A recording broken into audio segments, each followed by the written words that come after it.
패션쇼 2부로 돌아왔습니다. 박수. 예. 어제가 새해 첫 방송이었고 오늘은 두 번째 방송입니다. 오늘도 역시 새해 복 많이 받으십시오, 여러분들. 저희 그 연말 연초에 그 새해 복 많이 받으세요 문자 하잖아요. 네. 네. 근데 제가 미는 문구가 있어요. 새해는 복 많이 받으시고 우연한 행운이 깃드시길 바라겠습니다. 이 문구를 참 좋아하시더라고요. 우연한 행운이 많은 한 해를 바란다.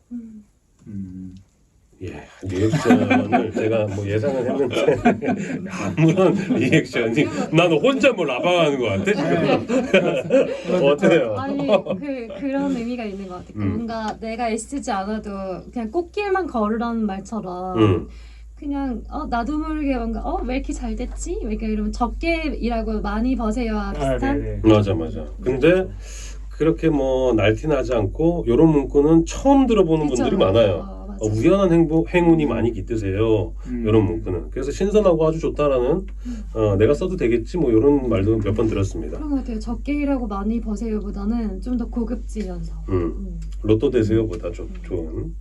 알겠습니다. 예, 혼자 방송하고 있습니다. 오늘은 오랜만에 뵙죠. 또 화변의 명불 화변. 네, 안녕하세요. 우리 허종선 변호사님 나오셨습니다. 반갑습니다. 반갑습니다. 어떻게 새해는 좀 뭐 색다른 아니면 꼭 이뤄야 할 이런 목표 같은 건 좀 정하셨습니까? 그냥 현재처럼 살자. 현재가 너무 좋으니까 이렇게만 매우 살자. 만족 상태. 더도 덜덜 말고 지금만 같더라. 한가위군요 지금. 보통 이렇게 표현하잖아요. 인생이 봄이구나. 지금처럼 2만 년까지. 알겠습니다. 저기 원래 연말하고 연초가 법원 휴정기거든요. 휴정기라고 해서 12월 맨 마지막 주하고 1월 맨 첫째 주가 재판이 거의 없거든요. 그래서 그때 약간 변호사들이 약간 여유 있는 그런 시기가 있습니다. 네. 그 여유를 좀 누리셨습니까? 예, 좀 편하게 지내다가 이제 본격적으로 또 재판이 많이 시작돼서. 그렇죠. 또 으쌰으쌰 하셔야죠. 네네. 예. 네. 그 오늘의 주제 들어가기 앞서서 네. 제가 그 얼마 전에 그 이야기를 좀 들었는데 요즘에는 로펌에서 그 판사들의 평판 조회를 한다고 네. 그런 얘기가 좀 있더라고요.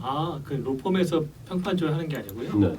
그건 꽤 됐습니다. 그렇습니까? 예, 법원에 이제 판사에 대한 그 뭐죠? 평가, 변호사 평가가 있거든요. 서울지방 변호사회에서 아예 이제 거의 연례적으로 이제 법관 평가라는 제도가 있어서 거기에 이제 다 평가를 올리는데 그 평가를 보고 이제 평가를 가지고 대법원에 전달을 하면 전달도 하고 근데 대법원에서 그 이제 인사자료로 진짜 쓰는지는 잘 모르겠습니다만 서울 변협에서는 이제 우수법관이라고 해서 10명 뭐 발표를 하고 우수법관은 아무래도 공개해도 괜찮은 거니까 다 공개를 하시고 이제 최하위 법관은 이제 공개하지는 않고 최하위 법관의 어떤 스타일, 안 좋은 어떤 행위 그런 것들을 유형들을 많이 써놓죠. 예를 들면 뭐 법정에서 이제 고압적으로 얘기한다든지, 그다음에 뭐 당사자한테 반말을 한다든지, 그리고 뭐 거의 뭐 조정을 거의 강요하듯이 이제 권유한다든지 뭐 그런 좀 비정상적인 행태가 있다는 거. 그런 것도 있고 제가 들은 바에 검사 평가제도 있습니다. 로펌에서 예전에는 이제 정관으로 퇴직 판사들을 모셔가려고 했는데 네, 그 말씀하시는 거예요. 네, 그게 아니고 요즘에는 이제 평판 조회해서 여기 좀 이런 분들이 좀 영향력이 있는지 없는지를 좀 그것도 그렇지만 로펌이라는 게 하나의 조직이기 때문에 좀 인화가 잘 안 되시는 분이 들어오시면 그럼 골치 아프죠. 매일 골치 아프고요. 그리고 요즘 또 분위기가 예전에는 이제 뭐 상명하복 분위기잖아요. 로펌도 파트너 변호사가 이때 어소시에이트 변호사한테 뭐 시키면 무조건 막 찍소리 하고 해야 되는 분위기. 그렇죠. 요즘은 그런 분위기가 다 아니고. 요새는 그런 분위기가 아니고 대부분 많이 힘들어합니다. 예전만큼 이제 일해야 되는데 6시인데요. 저 가야 되는데. 야 그러면 우리 때는 아니랬는데. 네네. 그런 게 있죠. 라떼가 나오면서. 네네네. 제가 늘 말씀드리지만 옛날이 살기가 참 그러니까 좋았어요. 그런 분위기가 형성돼 있는데 이제 전 근대적 사고방식 잡고 있는 법관분들이 들어오시면 이제 법관 출신이나 뭐 이제 검사 뭔데? 출신이면 이게 이제 충돌이 생기고 내부적으로 시끄럽게 됐죠. 그러니까 평판 조회를 해서 아마 영입하는 그래서 로펌에서 이제 퇴직 판사들을 평판 조회한다라는 소식까지 전해봤습니다. 자 본격적으로 들어가 보겠습니다. 오늘의 주제는 뭡니까?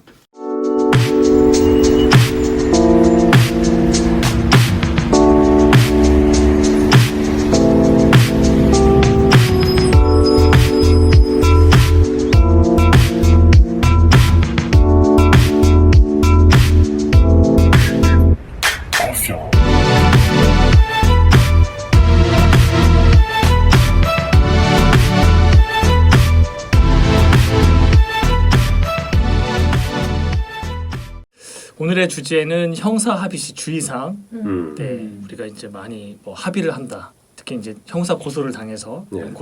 고소를 당해서 그때 이제 피해자 가해자가 있을 때 뭐 합의를 해야 되는데 뭐 합의를 해야 되냐, 아니 합의를 얼마 해야 되냐, 그 합의 효력은 뭐냐, 네. 또 언제 합의해야 되냐 뭐 이런 문제가 좀 많이 있거든요. 근데 어. 그 부분에서 많이 오해하시는 분들도 많이 있어서 예. 그 부분을 좀 준비해봤습니다. 보통 그 저기 뭐 프로그램에서도 많이 나오고 뭐 재연 드라마에서도 많이 나오는데 형사 사건, 민사 사건 이렇게 좀 나눠지잖아요. 네네. 형사 합의, 민사 협의 이것도 좀 궁금한데 네. 요거 좀 뭐 설명을 해주시죠. 그러니까 한마디로 말하면 형사 합의는 이제 예를 들어 설명을 드릴게요. 그러니까 뭐 갑이라는 사람이 을을 때렸어요.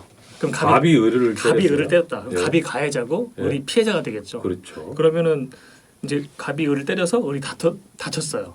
이때 을이 갑한테 할 수 있는 조치가 크게 두 가지가 있잖아요. 예. 하나는 형사 고소를 하는 거죠. 그 사람이 날 때렸다. 뭐 폭행죄나 상해죄. 두 번째 이 사람이 때려서 다쳤다. 치료비가 나오고 그다음에 또 정신적인 손해가 발생하고 또 이 사람이 때려서 내가 병원에 누운 바람에 생업에 종사하지 못했다. 그런 또 손해가 발생할 수 있잖아요. 그렇죠. 그거에 대한 손해배상 손해배상 청구할 수 있는데 방금 말한 것처럼 이제 형사처벌을 받게 해주세요라고 하는 게 형사사건이고 이렇게 손해배상을 해주세요라고 하는 게 이제 민사사건이죠. 그래서 이제 형사합의는 이제 형사사건에서의 합의를 말하는 거고 예. 한마디로 그 형사합의는 피해자가 가해자를 용서해주는 대가 그런 거죠. 갑이 을을 때렸지 않습니까? 을이 네. 그러면 이제 갑이 미안하다라고 했을 때 그래? 그러면 그냥 넘어갈 수는 없지. 이건 좀 줘야지. 합의금 줘야지. 줘야지. 네. 그게 형사 합의고요. 쉽게 말하면 무식하게 말하면 예. 민사 합의는 이제 민사 소송에서 이제 소송 다툴 때 약간 아무리 이제 을이 갑한테 맞았잖아요. 예. 근데 이제 을이 예를 들면은 맞긴 맞았는데 아무리 병원에 검진을 해도 티가 안 나. 근데 자기는 아파. 예. 근데 MRI를 찍고 뭐 CT를 안 찍고 나와. 전혀 안 나와. 전치 계속 이수가 안 나와요. 계속 아파. 예. 그런 경우에는 을은 너무 억울하고 계속 치료를 받아야 되는데 어. 근데 민사 소송에서는 그 손해를 입었다고 주장하는 사람이 예. 그 손해를 정확히 입증을 해야 되거든요. 어. 예를 들면 방금 같은 그런 극단적인 사례에 있어서 입증하기가 좀 쉽지 않거든요. 네. 그러면 이제 끝까지 가게 되면 패소할 수도 있고 자기가 생각하는 금액보다 적게 받을 수 있는데 이제 민사 소송 과정에서 조정이나 합의를 통해서 적절한 금액으로 이제 배상 금액을 정하는 것 그게 이제 민사 합의입니다. 예. 우리 황하나가 또 궁금한 게 있대요. 근데 형사 들어보니까 네. 형사하고 민사의 차이는 알겠는데 네. 형사에서 합의를 반드시 해야 되는 이유가 꼭 있을까요? 이거 가장 중요한. 궁금하다. 네. 이게 그게 이제 케이스 바이 케이스인데 첫 번째로 형사 합의를 해야만이 죄가 사라지는 경우가 있습니다. 그게 이제 대표적으로 이제 친고죄와 반의사 불벌죄라는 게 있는데 반의사 불벌죄. 네. 이거 모르시는 분들 많거든요. 네. 저는 알지만. 이 친고죄는 직접 고소를 해야 된다는 것이고 네. 해야 죄가 성립하는 것이고 반의사 불벌죄는 예. 피해자의 의사에 반해서 음. 처벌하지 못한다는 그렇죠. 뜻이거든요. 이게 무슨 말이냐면 뭐 예를 들면 폭행죄 같은 경우는 내가 안 하더라도 누가 고발을 하면 폭행죄로 입건이 되는데 예. 피해자가 나 처벌을 원치 않는다라고 의사표시를 하면 죄가 없게 되는 거거든요. 그렇죠. 네. 그래서 그럴 경우에는 합의를 반드시 해야죠. 왜냐하면 내가 맞았어, 경미하게 맞았어요. 그 경우에 내가 이제 합의가 이루어져야 이제 그 가해자는 아무런 처벌을 받지 않게 되기 때문에 합의는 반드시 필수적인 거죠. 근데 두 번째로 이렇게 합의했다고 해서 바로 죄가 사라지는 처벌을 안 받는 그런 범죄가 아닌 경우가 대부분이거든요. 예. 예를 들면 뭐 상해죄, 어떤 사람이 날 때렸는데 큰 상처를 입었어요. 예. 이 경우에는 피해자가 뭐 합의하겠다 하더라도 수사는 진행되고 처벌은 받거든요. 다만 이제 처벌의 경중의 차이가 나죠. 수위가 좀 낮아질 수도 있다. 네. 그거를 이제 법에서는 양형 참작 사유라고 하죠. 양형. 그러니까 형의 양을 정하는데 참작하는 사유다. 진짜 변호사 같다. 야, 오랜만에 느끼네요. 예. 오랜만에 느끼네요. 좋습니다. 예. 전문용어로 계속 쓰겠습니다. 예. 우리 허비아님. 예. 그리고요. 네, 그렇게 참작 사유가 있기 때문에 합의는 반드시 해야 됩니다. 근데 이제 왜 양형 참작 사유에서 가장 이제 중요한 게 있습니다. 중요한 게 뭐냐면 합의를 안 하면 법정 구속되거나 즉 실형을 살거나 예. 합의를 하면 초범이기 때문에 죄가 중해도 초범이기 때문에 집행유예로 끝나는 사건들이 상당히 많거든요. 이때는 정말 가해자 측 입장에서는 반드시 합의를 해야 되죠. 합의를 안 하면 구속돼 버리니까. 그렇죠. 네. 그리고 합의 안 하면 피해자는 계속 그 재판부에 엄벌 탄원서를 냅니다. 합의도 안 하고 나한테 사과도 제대로 안 하고 이제 엄벌해 주세요. 무섭다. 엄벌 탄원서. 네, 계속 탄원서를 내면 법원에서 그걸 참작하거든요. 그럼 그 판결문의 그 형량을 정할 때도 피해자는 계속해서 뭐 처벌을 구하고 있는 점, 예. 무슨 점, 그래서 뭐 합의에 이르지 못한 점, 그래서 뭐 실형 이렇게 나오는 경우가 있기 때문에. 근데 폭행이나 상해 뭐 이 그 범위나 네. 아니면 경종에 따라 좀 다를 수 있겠지만 네. 대충 합의 금액이 좀 정해져 있습니까? 그게 이제 가장 많은 질문이고 가장 많은 고민거리인데 그러니까 얼마나 받아야 지금 될지. 시세라는 말도 쓰는 사람들이 시세가 있어요. 시가도 받아요. 시세라는 말은 요즘 없습니다. 요즘 그거까지 다 말씀드리고 없고요. 없어요. 예, 케이스 바이 케이스죠. 케이스 바이 케이스 그거는 따로 금액이 있는 것은 아니고요. 아 그러면 내가 뭐 미비하게 이렇게 네. 다치고 한 전치 2주 정도 나왔는데 한 5천 정도 받고 싶다. 절대 안 되죠. 안 되죠. 왜냐하면 벌금이 가해자가 초범이고 그러면 벌금이 예를 들면 한 300만 원 나오는데 예. 아 자기 벌금 받고 말지. 그리고 네. 이 사람이 민사소송을 하더라도 뭐 수백만 원 이상 못 받거든요. 음. 위자료를. 우리나라 위자료가 좀 싸기 때문에 네. 그럼 당연히 합의를 안 하죠. 그냥 내가 300만 원. 터무니없이는 안 된다. 네? 터무니없는 금액은 되지 네, 않는다. 터무니없는 금액은 안 되고 오히려 그런 금액을 제시하면 좀 법원에도 참작을 하죠. 네. 좀 너무 피해자가 어. 과도한 요구를 한다. 제가 가해자이긴 한데 네, 솔직히 좀 약간의 억울한 가해자일 수도 있잖아요. 맞습니다. 그러니까 네, 피해자 내가 때리긴 했지만 네. 진짜 저 사람이 더 나쁜 짓을 해갖고 내가 때렸어. 만약에 네. 아니 그러니까 그 상황을 좀 어. 친절하게 알려드리면 근데 제가 근데 그거 아니, 그러니까. 피해자가 나쁜 짓을 해서 때렸어. 이거는 때렸잖아요, 확실히. 그쵸. 아니 근데 제가 예를 들어 네. 나이도 더 어리고 네, 그런데 네, 욕을 했어. 네, 아무 이유 없이. 네. 그래서 형이 나를 때렸어. 네, 이 경우를 얘기하는 그런 거죠. 거지. 네, 네. 아니면 내 여자친구랑 아니면 내 와이프한테 욕을 네. 해서 내가 아. 여자친구의 와이프의 확실하게. 진짜? 확실하게 아니, 여자친구라서 여자친구라서 여자친구 이 방송에서 그걸 얘기를 하네. 여자친구라서 여자친구. 여자친구를 때렸어. 어. 그래서 내가 때린 게 아니라 욕을 해서 내가 때렸어. 네, 억울하죠. 그럼 나는 참 참고 참아서 이게 때린 네, 건데 어. 네. 문제는 그러면 내가 이제 저 사람이 합의를 요구를 하는데 네.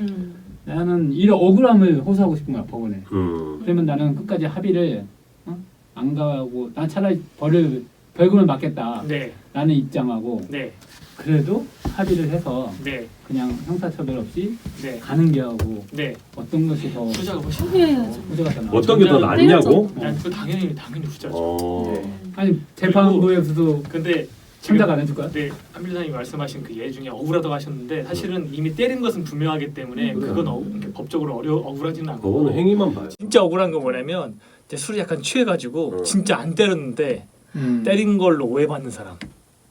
또 이게 또 죄송합니다. 뭐 성범죄 얘기를 하면 진짜 자기는 아무것도 안 했는데 정말 이제 뭐 자기가 성추행 당했다고 이렇게 무고를 당하는 사람도 간혹 있거든요. 그렇죠. 예, 그런 사람이 정말 억울하죠. 예. 그런데 이제 그걸 억울한 사정이라고 감안했을 때는 전략적으로 변호사가 이제 상의를 하다 보면 이게 상황을 봐서 억울함을 호소했을 때 받아들여줄 수 있는 상황이다. 그러면 억울함 호소하는데 아니다. 이거는 아무리 억울함을 호소하더라도 재반 성격상 그다음에 이 사건의 성질상 안 된다. 이게 억울함을 표명하기는 쉽지 않다. 그럼 전략적으로 인정하고 이제 합의를 해야 되겠죠. 형량을 낮추거나 아니면 뭐 집행유예를 받으려면 무조건 합의를 해야 되는 거군요. 네, 맞습니다. 근데 이 합의 시기가 언제입니까? 언제 해야 됩니까? 그것도 일률적으로 말하기 좀 어려운데요. 어. 사실 변호인이 있으면 되게 상의를 해야 되는 상황인데 네. 이제 좀 뭐랄까요, 러프하게 말씀을 드리면 이제 중대한 성범죄나 중대한 범죄를 저질렀을 때는 이게 처음부터 수사 초기부터 합의를 해야 영장이 청구가 안 되는 경우가 있거든요. 근데 이제 왜냐하면 영장 청구하는 사유가 도주 우려도 들어 있잖아요. 사람들이 도주할 줄 알지 어떻게 하냐라고 하는데 중대한 범죄이고 중대한 실형이 예상되는 경우에는 그 실형이 예상되는 경우에는 법원은 도주의 우려가 있다고 간주하거든요. 근데 만약 합의를 했어요. 합의를 하고 다 인정을 했어요. 그러면 증거 인멸 우려도 없지. 그리고 합의를 했기 때문에 초범이면 그러니까 다소 중대한 범죄라 하더라도 약간 집행유예, 실형이 안 나올 가능성도 있기 때문에 도주의 우려도 없다고 보여줄 수 있기 때문에 그때는 빨리 해야 되죠. 이 정도로 중대한 범죄를 저질렀을 때도 합의를 하는 경우가 있구나. 합의를 해야죠. 양형이 아니 피해자 쪽에서 합의를 해줘요. 돈이 많이 들죠. 돈과 진정한 사과의 의사 표시가 필요하죠. 그렇구나. 그걸 사실은 다 그러니까 이거를 일률적으로 말씀드리기 좀 네. 쉽지 않고요. 네. 전략적으로 언제 할지를 좀 생각을 좀 잘 해야 됩니다. 이런 경우도 있어요. 어떤 사람이 회사에 돈을 이제 횡령했을 때 결국 회사에 돈을 넣는 것이 어떻게 회사에 합의하는 거잖아요. 네. 사기 뭐 회사에 만약에 횡령을 했다. 그럴 경우에 어떤 문제냐 금액이 이제 매덕되다. 그런데 이 사람이 초범이다. 그러면 가만히 보면 다 이제 죄는 인정해요. 네. 근데 영장이 청구될지 말지 애매해. 음. 근데 합의를 해버리잖아요. 네. 합의를 했어요. 근데도 금액이 너무 크기 때문에 또 어떤 상황에 따라서 이 사람이 구속영장이 나오는 경우가 있거든요. 영장이 나오면 영장 구속된 상태에 재판을 받을 거 아닙니까? 예. 그래도 근데 재판을 받아야 되는데 이게 영장을 받을 당시에 비해서 재판 받을 때 뭔가 사정 변경이 있어야 되거든요. 사정 변경. 무슨 말이냐면 더 유리한 피고인에 유리한 사유가 있어야 되는데 이미 자기는 더 이상 할 게 없어. 그 회사에 돈도 다 집어넣었어. 예. 근데 영장이 나와버렸어. 네. 재판 받을 때 결국 뭐 할 게 없으면 이제 다 인정하죠. 그럼 바로 실형이 나오는 경우도 많이 있거든요. 근데 일률적으로 말씀드릴 없지만 네네네. 어떤 상황에 네. 근데 또 그럴 때는 잘 판단을 해서 애매하면 조금 살아라 하고 영장이 이제 영장 청구가 되고 합의하지 않고 영장이 청구돼서 영장이 나왔을 때 집행이 돼서 잠깐 안에 들어가 살다가 이제 1심 판결 직전에 회사 다 돈을 집어넣고 합의를 하면 법원에서 볼 때는 영장 청구할 때는 합의가 안 됐지만 이 재판 받을 때는 합의를 했네. 그리고 피해자 회사로부터 탄원서도 받았네 하면 사정 변경이 생기니까 그때는 집행유예 나올 수가 있어요. 참작 사유가 되는군요. 이게 여러 가지 되게 상황에 따라서 죄나 죄의 종류나 그 피해에 따라서 다 다릅니다. 합의한다고 다 합의 되거나 타이밍을 좀 그러니까 잘 타이밍을 봐야 좀. 돼요. 그 타이밍을 변호사들이 다 잡는 거 아닙니까? 그렇죠. 그게 변호사의 능력이에요. 범죄자들의 친구. 그럼 그때 형사 합의를 할 때 범죄자들의 친구. 형사 합의를 할 때 유리할 사항이나 뭐 그런 게 또. 네. 좋습니다. 대표적인 걸로 이제 좀 그냥 말씀드리기 조금 외람됩니다. 이렇게 성추행 범죄 같은 경우에 예를 특히 들어. 예를 들어 예를 그러면 그게 가장 극단적이거든요. 예. 그거는 피해자 측과 가해자 측이 본인끼리 접촉할 수가 없어요.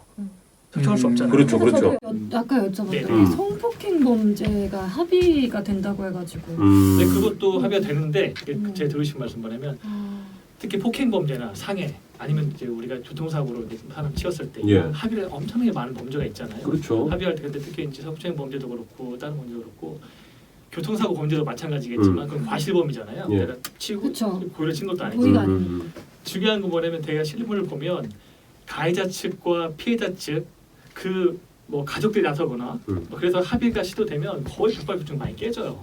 왜냐하면 가해자 측 만약에 우리 뭐 형이 잘못했다 동생이 뭐 하는데 피해자 측에서 조금만 자기 생각하는 그 합의금 한도보다 높은 금액을 요구를 하면 저런 도둑놈들 막 이렇게 한 건 챙기려고. 그렇게 생각을 해요. 그러면 이제 거의 확 깨져버려요. 그럼 이제 그쪽에서는 아니 이 정도 금액이면 적절한 금액을 했는데 저쪽에서는 우리를 오히려 더 과도한 요구하고 도둑놈 취급을 한다 그러면 탄원서가 더 들어가겠죠.